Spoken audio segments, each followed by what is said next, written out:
Welcome to day 18, the intimidating tongue. The Philistine said to David, "Come to me, and I will give you your flesh to the birds of the air and the beasts of the field." 1 Samuel 17:44. Goliath thought killing David was going to be a piece of cake since David was such an inexperienced warrior. Notwithstanding, Goliath decided to employ a little verbal intimidation before he triumphed over him. He engaged in name-calling, used threatening language, and tried to minimize David's potential, all standard tactics for the effect intimidator. David's response was not at all what Goliath expected. Rather than succumbing to fear, he assertively declared his faith in his God. David said to the Philistines, "You come against me with a sword and spear and javelin, but I come against you in the name of the Lord Almighty, the God of the armies of Israel, whom you have defied. This day the Lord will hand you over to me, and I'll strike you down and cut off your head."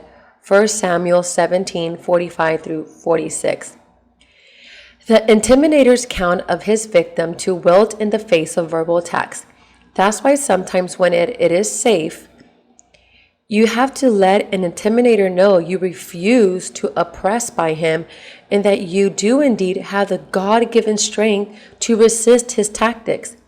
I worked on a major project once with a constructive manager who attempted to intimidate almost everyone involved by yelling at them.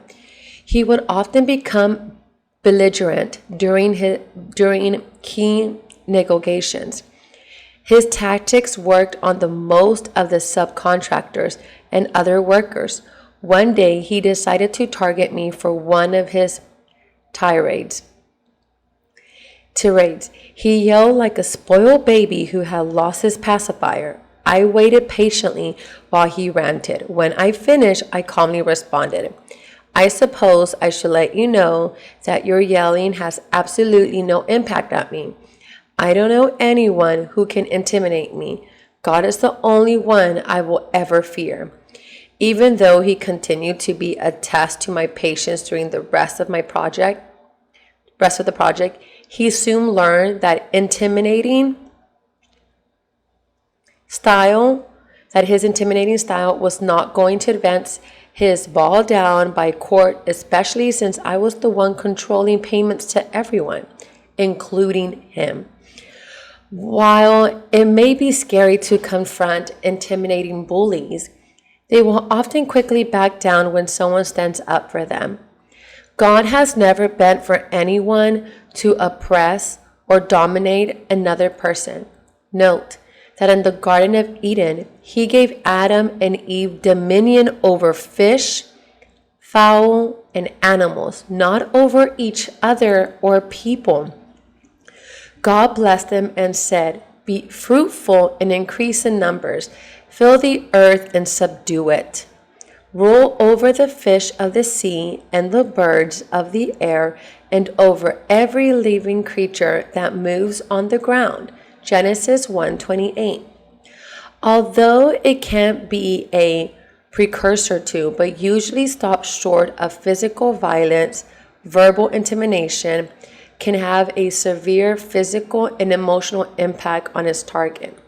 Many victims suffer from headache, anxiety, nervousness, insomnia, stress, fatigue, low self-esteem, and depression.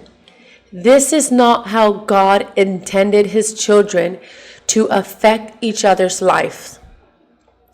Intimidators will do well to understand that their communication style only engenders resentment and subtle rebellion.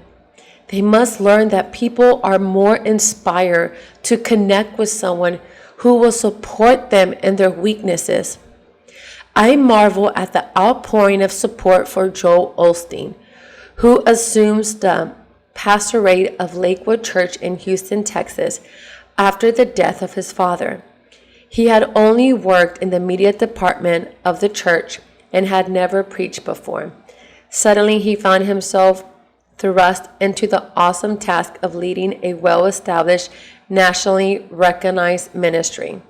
Rather than coming in like the new sheriff in town, he humbly accepted his new position, asked for the support and prayers of the congregation, and now has one of the largest churches and television broadcasts in the United States. I have even heard non-churchgoers speak of their admiration and support for him. If you are an intimidator, it's time to get in touch with why you feel need to gain power or control over others. You may need a good professional counselor to help you get to the root cause. Many intimidators grew up in a chaotic or otherwise negative environment in which they felt powerless to change their circumstances.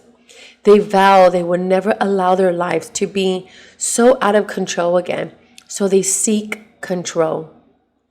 Others are simply a bundle of insecurities and use intimidation as a facade to mask their fears. Whatever the cause, intimidators can never hope to have a meaningful relationship with anyone who is forced into submission. I'm going to read that again. Whatever the cause, intimidators can never hope to have a meaningful relationship with anyone who is forced into submission. In other words, we cannot force people into submission. Today's affirmation. Because God is in control of every aspect of my life and has set my destiny, I have no need to control the behaviors of others. I need to hear that one more time. Because God is in control of every aspect of my life and has set my destiny, I have no need to control the behavior of others. Glory to God.